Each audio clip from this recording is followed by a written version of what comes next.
to realize that I'm not going to take their life, but I can take their life. I only got a couple of years left to where that still will stick with Jake, but with Isaac, I will forever be able to take his life. So, but I can just see God going, oh, Paul, you think you're so smart. You think you're smarter than the guy who thought up all this, right? You really think you're smart. I learned something about those difficult times in my life. That I could be raw and authentic with God like I never thought I could.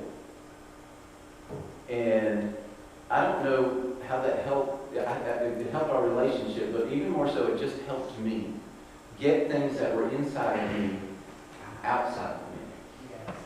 And I don't know any other venue that I could have done that, because all I grew up in was church and spirituality and all these things. And so I would get those things out to him. But I realized something about him. He made me a certain way. He wired me a certain way. And when I'm asking him, God, your kingdom come, your will be done, I want to be what you've made me to be. Yeah. There's not this national treasure book of secrets that I got to go figure out. When I get this clue, I go to the next clue, and then I go to this desk and pull out something, and I read this paper, and I get something totally out of it that's not written there. And then I rub something on it, and there's another secret message. Oh, I missed that one. So let's go to Boston.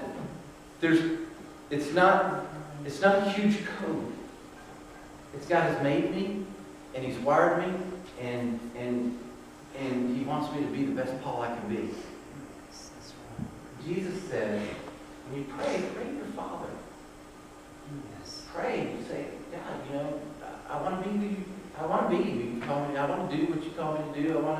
I want to do that. Give us this day the food we need.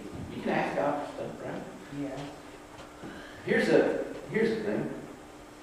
He says, and forgive us our sins or trespasses in your Bible. The translation might be iniquities, or however it's interpreted. And as we have forgiven those who sin against us. To me, and I've heard this taught, and people say, go through the litany of things. And in the formula of prayer, okay, there's formula. And one time in my life, I went to the Lord's Prayer and I broke it down. So, and I needed to get an hour's worth of prayer because I was guilted into thinking you got to pray for at least an hour. So I broke it down so I could get an hour's worth of prayer. I wrote down all the names of God. I studied the names of God. The Jehovah Jireh, our provider, and Rogi, and all these things, and all the things that Jesus was, and He's our righteousness, and our sanctifier, and so I'd spend 15 minutes in praise and adoration to God. And have you guys ever heard that? And then I saw that somebody else had already written out the plan, so I wasn't going to make money off of it. But you've heard the plan. First they take the Lord's Prayer and they say first it's praise and adoration to God, and then it's asking for that He would show you His plan for your life, thy will be done, and then you make your request to Him. Only after you've praised Him first, and then you sought His will for what you're going to do, okay, then you can ask Him for stuff. That gives us our daily bread. And then you also have to go through, you make a list of, mentally or on paper if you want to, all the things you did wrong, all your bad behaviors that are sins, right? And confess them to Him. And depending on what church you go to, one unconfessed sin, and you're out, man. So you better keep a good, accurate record. So for you administrative people, no problem. For us big picture people, that's difficult, okay? So you go through, I'm thinking of stuff, I'm trying to cover my bases. But then if you're going to pray, you have to do this. After you ask Him to forgive you, then you have to go through, and whoever you have bitterness and unforgiveness in your heart to, you have to forgive them. How many of you have ever been able to sit down for 5 minutes and just because you willed it in your mind, be able to forgive somebody? And that's not been a process to you. No. Okay. For me, I can't do that. Okay? I can try to, and 30 minutes later, my old feelings are going to come up, and so that person's going to make me angry, and I'm going to think about it, I'm going to ruminate.